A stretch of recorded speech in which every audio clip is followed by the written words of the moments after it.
Porbandar chamber of commerce and industries દ્વારા પાઠવાયું આવેદન. પોરબંદર નગરપાલિકા અને કલેક્ટરને આવેદન પાઠવી કરાઈ રજૂઆત. પોરબંદર શહેરમાં ફાયર સેફટી વગેરેની આવેલ તમામ મિલકતોને સીલ કરો. હોટેલ, રેસ્ટોરન્ટ, શોરૂમ અને વાડીઓને પણ સીલ કરો. ચેમ્બર ઓફ પ્રમુખ જિગ્નેશ કારિયાએ તંત્રને પણ ધમકી આપી. આજ સાંજ સુધીમાં સીલ કરાયેલ ચેમ્બર ઇમારતને સીલ કરવામાં નહીં આવે તો તાળા તોડી નાખીશું. ગત રોજ તંત્ર દ્વારા ચેમ્બર ઓફ કોમર્સને કરવામાં આવ્યું હતું સીલ.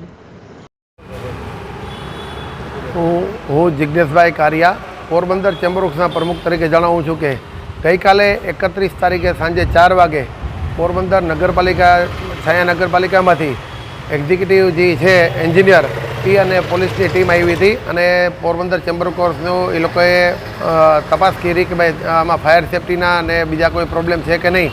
તો ફાયર સેફ્ટી અમારે ત્યાં હતું નહીં એટલે એ લોકોએ ત્યાં સીલ માર્યા છે.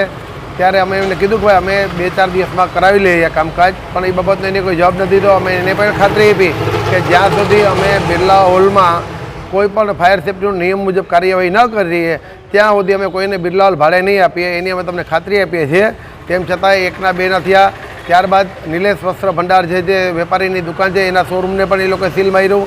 ત્યારબાદ વિલિયમ ઝોન છે એ પણ ચેમ્બરની પ્રિમાઇસીસમાં હતું બારોબારના રોડ ઉપર, તો વિલિયમ ઝોન રેસ્ટોરન્ટને પણ એને સીલ માર્યું.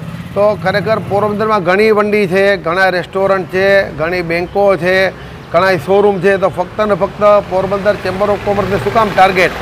અમે 100% આ પાડીએ છીએ કે ફાયર સેફ્ટી માનવ હિતના જરૂરી છે અને અમે 100% કરાવી જ લેશું. અમારે કરાવી પણ લેવું છે. ત્યાં સુધી અમે ભાડે નહીં આપીએ એની પણ ખાતરી આપી છે.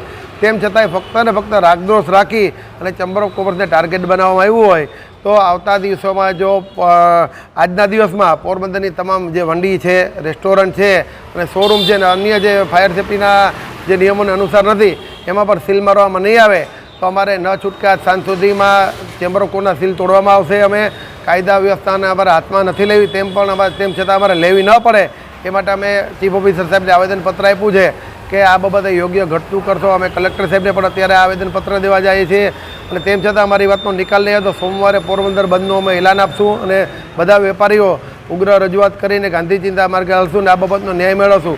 હજી અમે કહીએ છીએ કે 100% ફાયર સેફ્ટી જરૂરી છે અને અમે ફાયર સેફ્ટી નાખશું જ, નિયમ અનુસાર કરશું જ, પણ તાત્કાલિક સીલ મારી અને અત્યારે અમને હેરાન કરવાની જે નીતિ છે એ ન અપનાવી જોઈએ એ અમારી માગણી છે.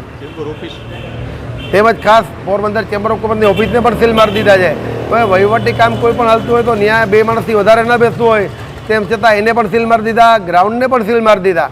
અમે એને કીધું ભાઈ તમે તમારે હોલ બિરલા હોલ છે એને સીલ મારી દો, અમે એમાં હા પાડીએ. તેમ છતાં મનમાની ચલાવી અને ફક્ત હેરાન કરવાની વૃત્તિ હોય એવું અમને લાગતા આજરોજ અમે આવેદનપત્ર આપ્યું છે.